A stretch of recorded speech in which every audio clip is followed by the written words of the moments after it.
One of the best ways to make sure that that happens is to give them a good matchup in the mid lane. So being on red side, we'll have to be curious if they're going to be holding that mid lane counter pick for a little while. Excuse me. That was such a good segue. You were like, we're Then going to get right into the draft. My Boom. lungs were just like, nope, draft time. yeah. Shut up. As I see, okay, Lulu Kaisa taken away Nidalee as well. So already that whole narrative of Cody Sun versus Yan is really being focused down in this first phase. Yeah, to be fair, you know, we talk about the mid laners, Henry versus Sword. I think that is important to keep your eye on. But in the current meta, if it is two team fighting teams, the bot lane will be the most important lane to watch during the laning phase. If either lane blows it open, the game may as well be over. Which is why we get Armeo to Olaf. First pick for TSM and second pick, both down in the bot lane. It is Aphelios followed by Thresh. Yep, you get that wonderful duo in the bottom side of the map instantaneously. I would be totally fine with Olaf being picked up for Armeo because you can still counter it later down the line, and Pantheon is a great way to do that. You can flex Pantheon mid, jungle, top if you still need to, and it leaves Team Liquid still guessing, but we do also have the fasting Senna most likely coming out into the hands of Yan, so this is where a question of what will the side of Team Liquid pick up for Ayla in this second phase of the draft, because you've got some tanks that are still available for them to grab and then become a roaming support to help get the rest of the team online in those early phases. And this is the kind of character that Yan plays really, really well. What he was known for in the amateur scene is playing these steady scaling champions, letting the other players on his team, on Anu, you know, you had 5-Fire Mike Young, dominate the middle of the match. And then Yan would just scale up, be present in the late game as an insurance policy and win condition if you got there. And Senna is a really good character for that. When you get Alistair and Azir to close things out with the cannon slotted up top lane. Fast TSM draft. finish out their draft. It will be Renekton up top, Pantheon in the jungle, and indeed a Zoe in mid. So already, you gotta love the Team Liquid Academy composition that they've cooked up. They've given the benchmark top laner Kennen his wonderful one trick as it is, so he's got some great priority on that top side of the map. You've got that late game investment not only in Yan but also in Harry on this Azir as well. However, the only small sort of crack in their armor at this moment is the question of how much of this mid priority will be leaked away over to the side of Sword on this Zoe with the hands of Babib piloting that Pantheon. I want to call that out because I think there is room for TSM to blow open this early game. You have Sword on the Zoe, a mechanically skilled player on the most mechanical character. You also have the Pantheon being able to roam around and be a general nuisance. If Armeo isn't on the ball, Team Liquid could lose big in the first 5 minutes.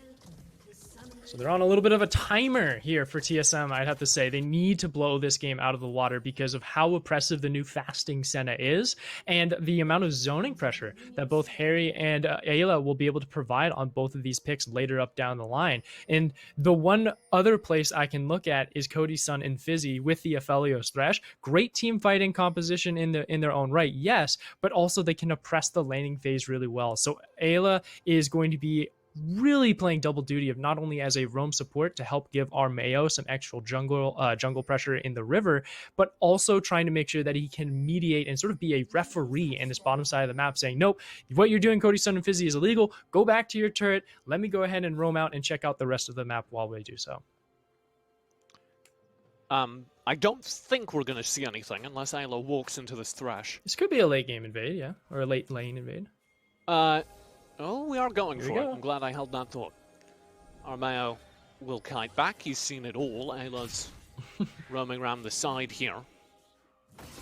Oh, Ayla and Yon round the side for the fight. TSM hemmed in. Flash. Pulverize. Babib, the first target. You have Harry rotating in as well with Sword to follow. Babib, very, very low. Will smite the Raptors for HP and flash away. Both summoners burned, but nobody dies.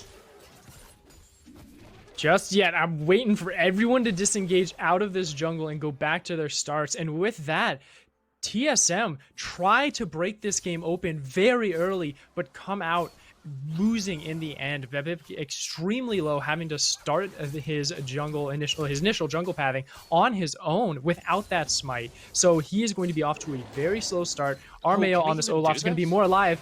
If this, you got to be so careful here, my man. Oh. Bebip, oh, he is playing with fire right now.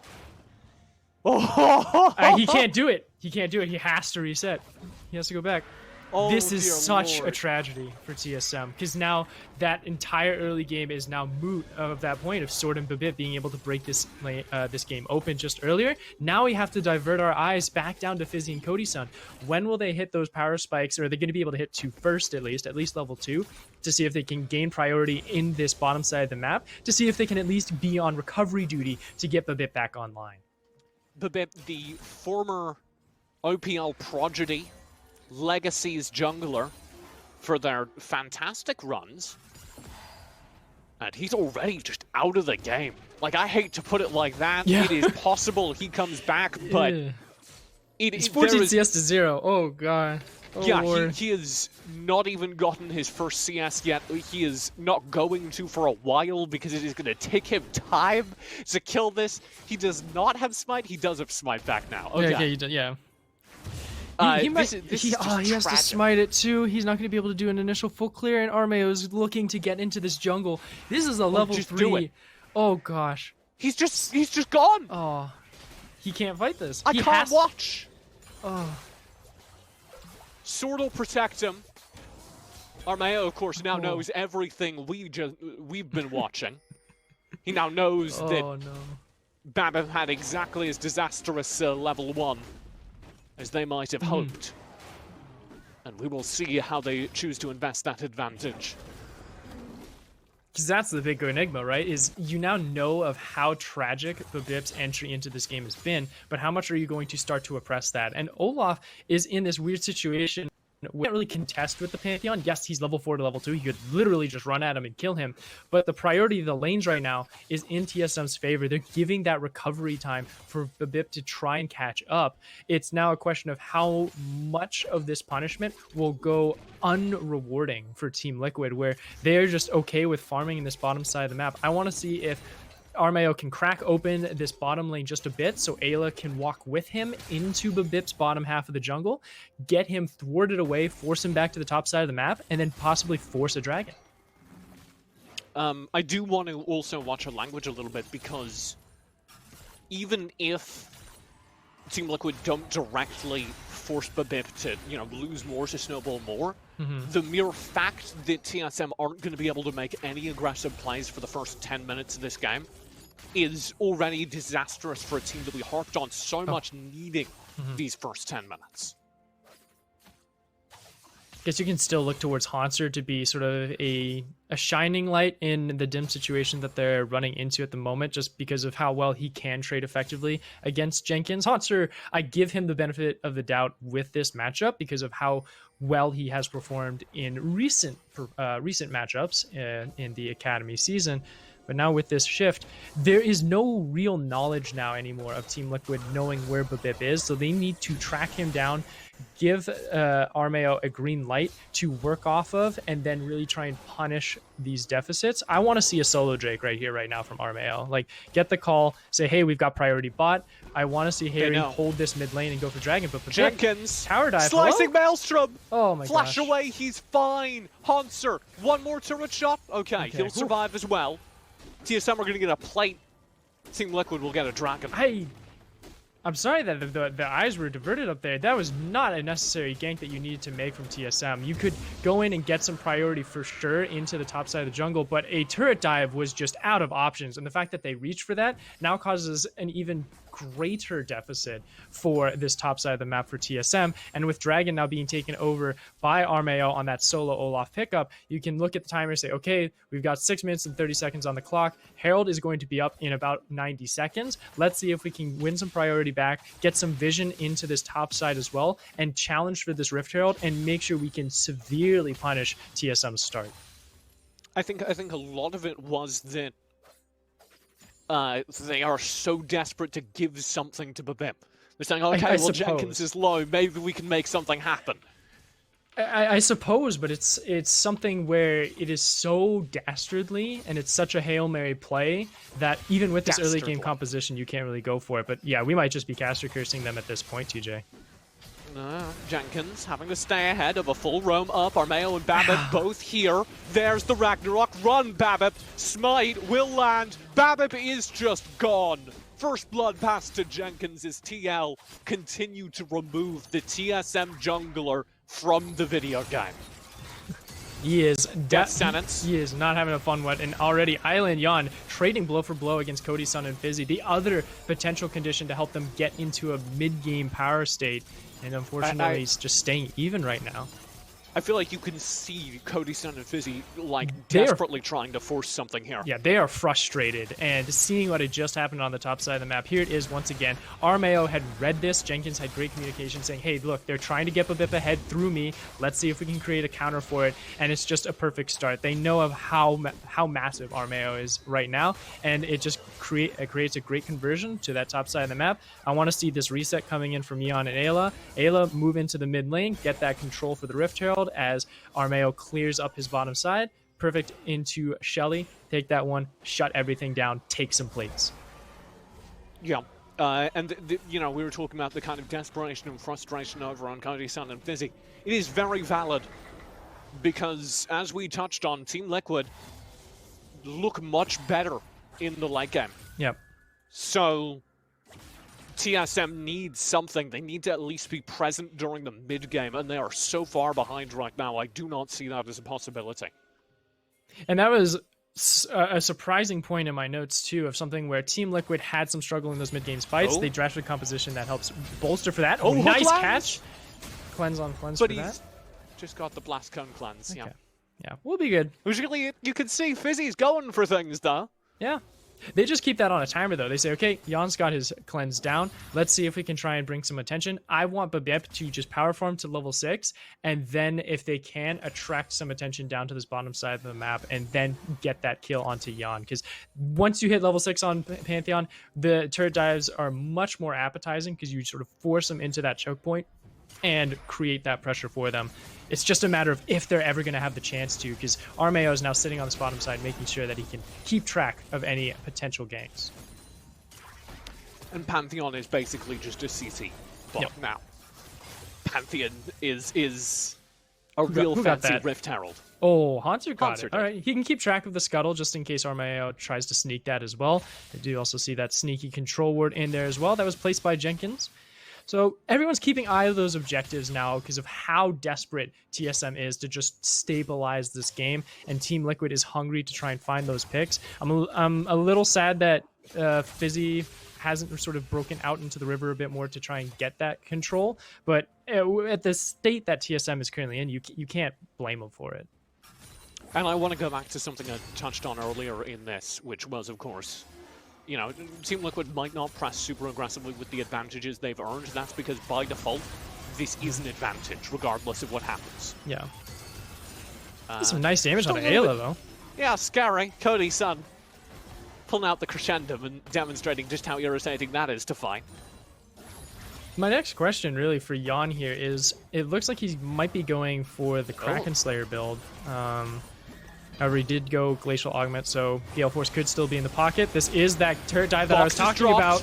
TP in, TSM with 3-4 members here. Will find Yawn.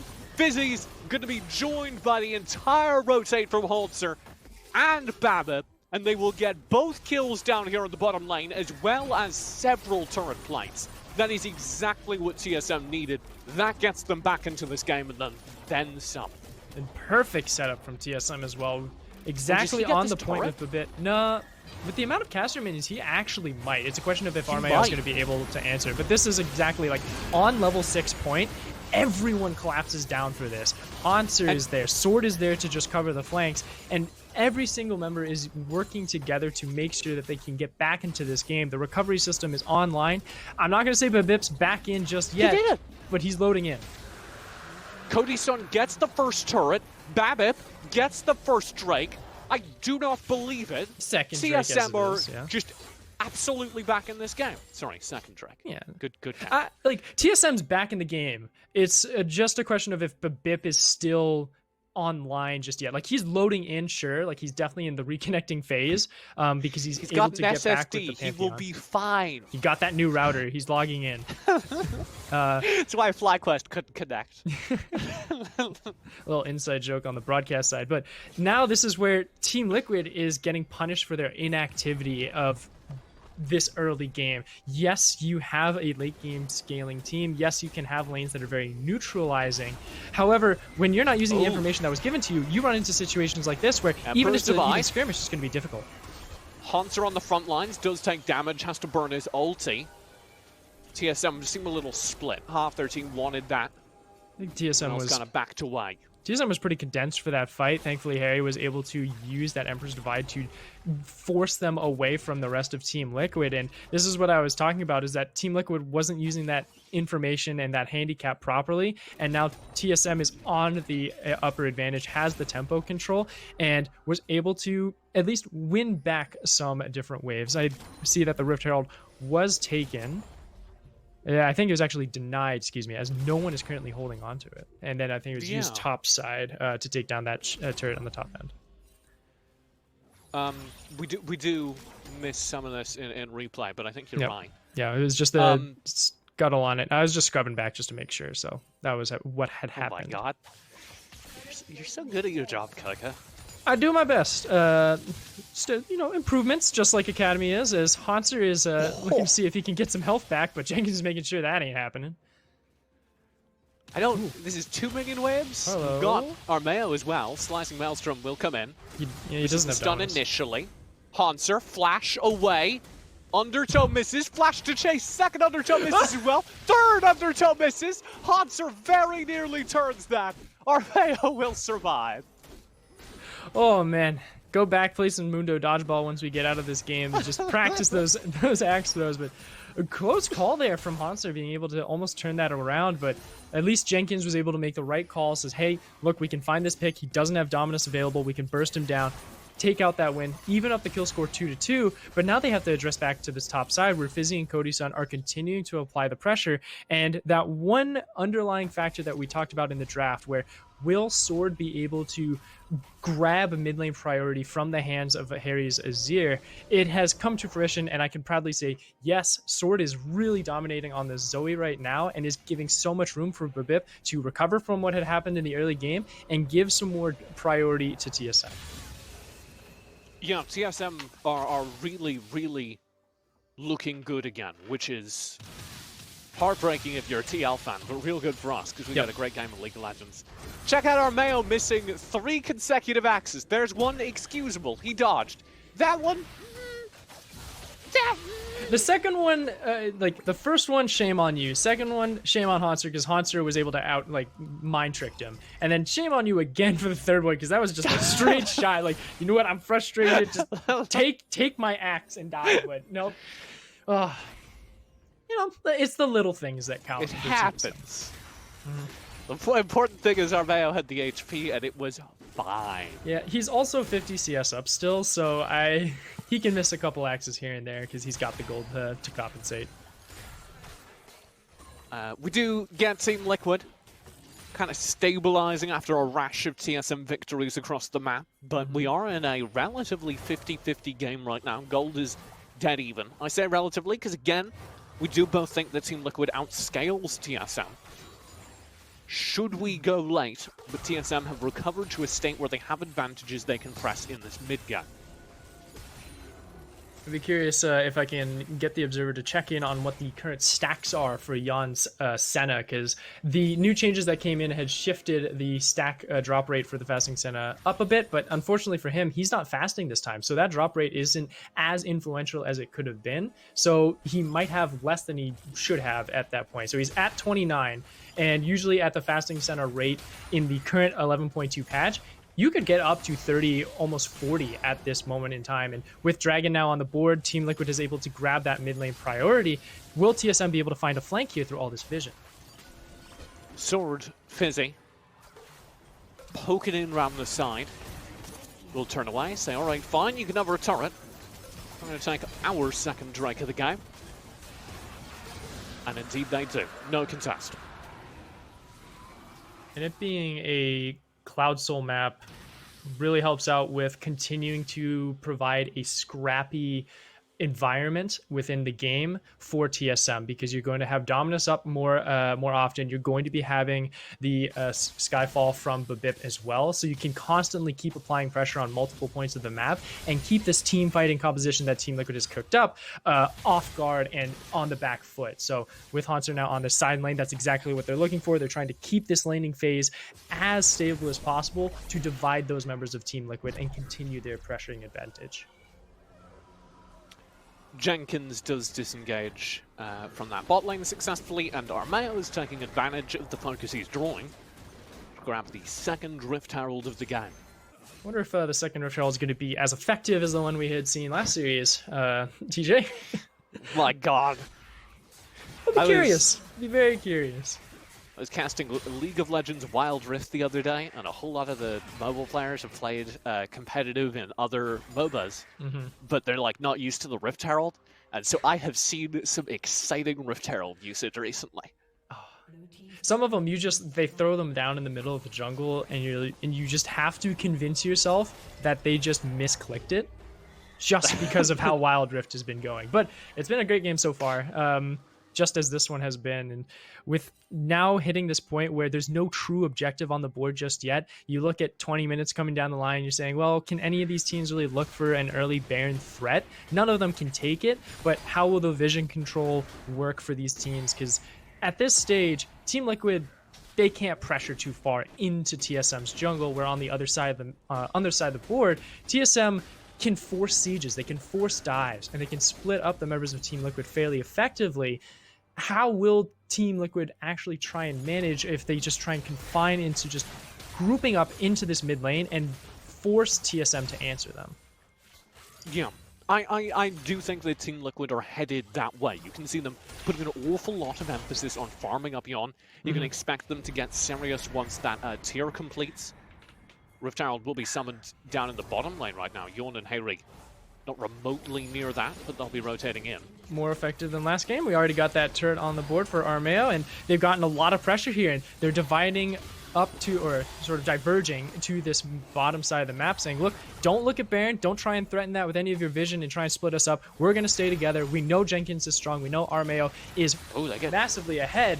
We can get some damage on this turret. So now there is a little weak point here on the bottom side of the map for Jenkins to continue to exploit. It's just a question of asking, will Haunter be able to constantly bully Jenkins on this Kennen pickup, who is 2-0, by the way, in this game, has both kills for Team Liquid, or will Jenkins be the one with that advantage to then really break Haunter away, force him from that turret, and then create this attention from TSM to drag over there and then play Team Liquid's game instead? I do want to highlight Team Liquid doing exactly what you said they should do moments after you called it out. Yeah. Grouping up, saying, okay, TSM, you have a lot of poke tools, you have a lot of skirmish tools.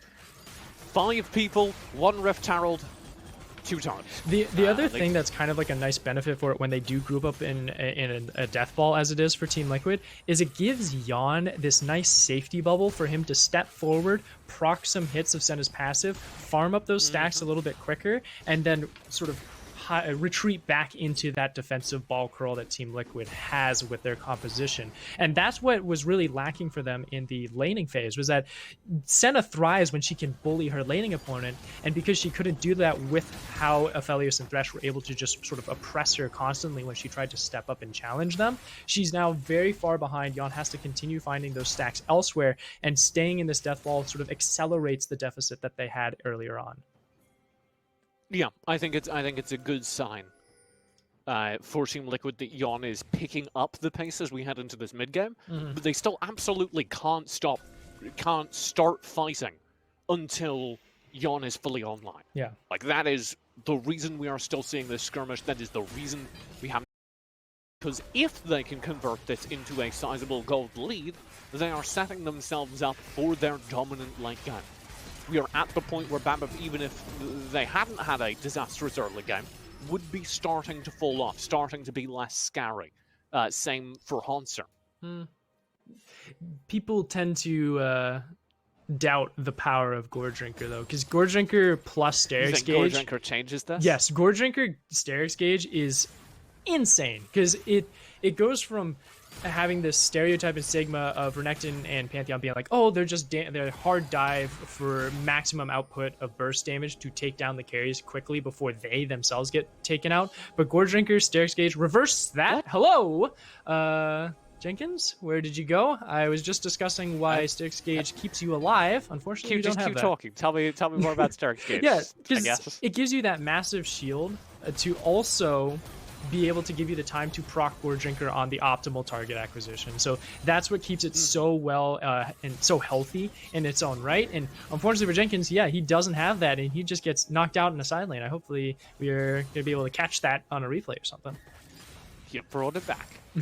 I don't even especially know where that happened. Yeah, I'm curious. It's just as confusing as Bibip's Skyfall into the Dragon Pit that was already empty. I don't know. That was pretty wild. This is TSM Team Liquid. I was not in for a game like this. He must have cast that before he saw the notification, like a millisecond before. Probably. But it was so close that, Yeah. We do have Team Liquid grouping up again. They do still have this Baron buff. They have to pick up the wave that Jenkins was shoving in the top side, but will do so and get a turret out of it. This is a perfect time also to transition down to get your soul point. Cloud Drake is spawning in 20 seconds, and they can parade themselves down with the safety that they've accrued with vision control in the jungle. And speaking of safety, Armeo getting caught a little bit here, forced to pop the Ragnarok. Yeah, worth noting because with that Ragnarok down, the upcoming team fight around the Drake is much more winnable for TSM should they go for it.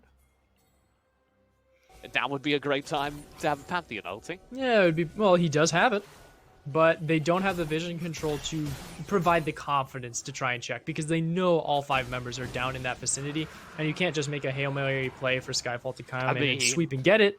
Like, they're making some conscious plays. Oh, so this was the pick by Jenkins. This is what he was sitting on a ward. That's just unfortunate.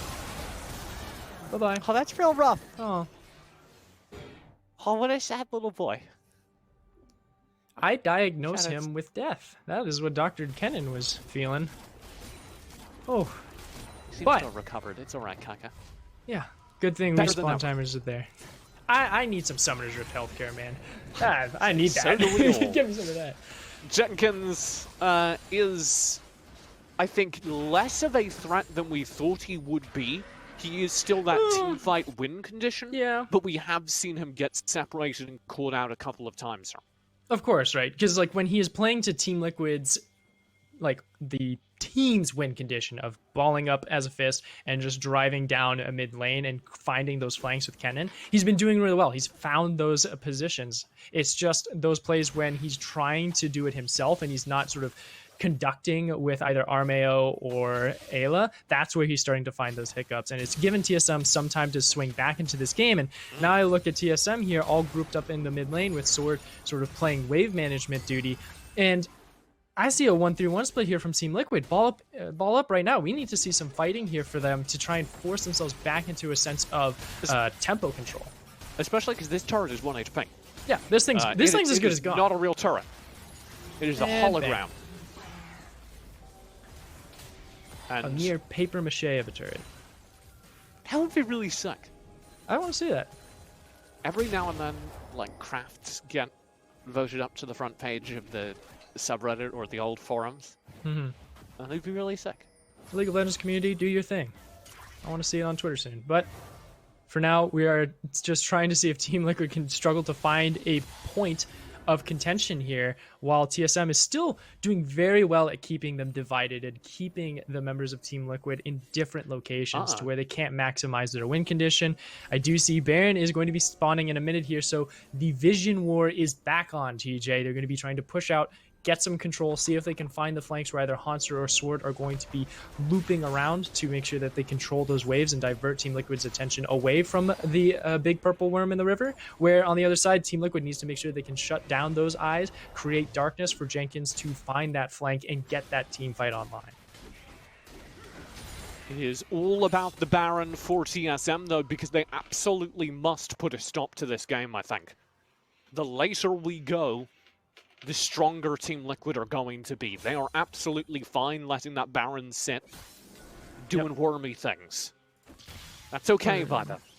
Gonna get a health check up on that Senna stacks as well. I wonder how well he's doing for Jan on those too, because if he's hitting around 75 here, that's when you have a big red flag saying, "Oh no, like that is big Senna duty. That is not going to be good for TSM." Big Senna territory. That was what I was looking for, because that is when it gets Senna really scary. duty. I don't know what it means, but I like it. Get out of the way.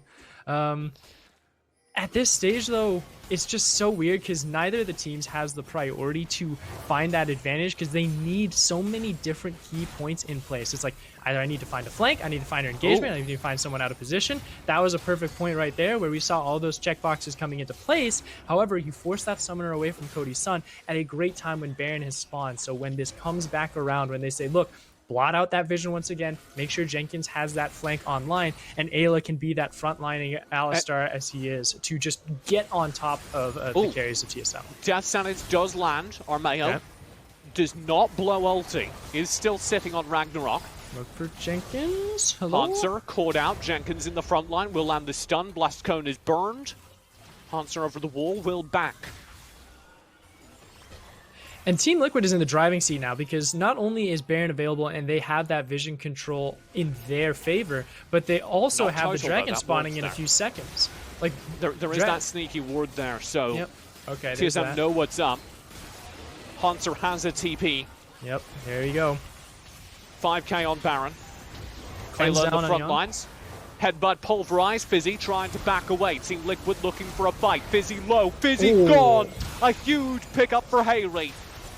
The Dawning Shadow from the back of the fight. Oh, is followed up by a Sleepy Trouble Bubble. There's no HP on that center. The back line, so the team engages, holds the front lines, and Jenkins goes huge. It is exactly what they need. Massive CC. Hanser's backline dive won't work out. And Team Liquid have done exactly what they needed. Forced a team fight as 5 and come out on top. An ace will set them up for victory. And they found a spectacular pick onto Fizzy, being able to find him in the middle of all of TSM's players, taking him out, removing that diffuser of the engagement. And then Harry just looks over to Jenkins and says, "You've been looking for a flank all day, I'll give one for you." Gets the Shurima shuffle, pushing the rest of the members into Jenkins, a slicing Maelstrom, giving them the win. They don't need Baron, all they need is the Nexus. Team Liquid keep their undefeated record this season in Academy. It is 3 games played, 3 games won.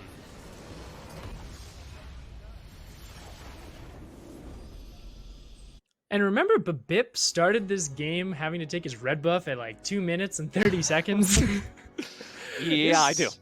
Yeah, this was a crazy game from TSM, and I have to give commendations over to them for being able to recover so quickly and in a very good manner going into the mid game. They were able to find those nice recovery notes. However, because of the hiccups and the speed bumps along the way, it allowed this late game team scaling composition that Team Liquid had cooked up to get online, get the ball rolling, and then control those vision wars to make sure that Jenkins had always found the flank to where they can create that death ball composition to really make sure that they took this game for themselves. So great job from Team Liquid making sure that they go undefeated so far. I do feel like that crazy mid-game kind of distracted us from the fact that Team Liquid always had the same win condition. Yep. Team Liquid always wanted to last till late game, always wanted to win a team fight there. And so, Team Liquid, despite all the chaos, despite them maybe not capitalizing as much as they could have on the early game, didn't have to. It was just buckle up, sit tight, wait till late game, and once they were there, they knew exactly how to force the game-winning team fight. Yeah, no other way else to say it, but I'd have to say TSM will have to be shaking their heads a little bit on how the performance of today has gone so far. I think that they still have so many good tools for it. Like, again, back to how TSM as an identity of their organization for Academy is they have some great personalities here. They had some great plays in their own rights with, I'm looking at specifically at that middle lane fight where Fizzy was able to diffuse Jenkins' flank, and then Hanser was Hanser's flash onto the back line, taking down Jan. Like, all the tools are there. It was just unfortunate for them because of how the early game had gone. And that is where, for me, going into tomorrow or going later down the line, I'm not worried about TSM. I'm just proud that Team Liquid is doing so well in this season. We are going to go to a quick break. When we come back, we'll have Haley to speak a word about that game. Then, of course, After that, we will be blasting forward. Cloud9 Academy take on 100 Thieves Academy. All that still ahead. Don't go far. We'll be right back with more LCS Academy after this. I'm joined by Coco and Hayri. How are you doing, Hayri? Yeah, hey, I'm good. Unfortunately, I don't believe we have audio from Hayri, so I will Oh, right. blast forward. After that game, you guys had a kind of iffy mid-game, but it looked really good to start things off. Yep. I'm going to ask you, did you know exactly how bad Babip's opening was? Yeah, so the level 1 invade, like, I'm pretty sure like all of us knew that we would win the fight if they late invade, so I think we're confident in taking that. Like I started my lane with really low HP, but like I just opened tab during laning phase, and like I think Olaf was like sitting at like 20 ACS, and I saw Pantheon with 4, so it was kind of looking rough for the Pantheon. So it was pretty good for us. That's been pretty good, but I'm going to take a step back and sort of go to a bigger picture for how Team Liquid Academy is going, because you're playing with some familiar faces and with a familiar coach with Spawn. How well do you think has the transition from going from that Order squad now over to Team Liquid Organization, has it been treating you well, or have you seen any big changes that have been for the better?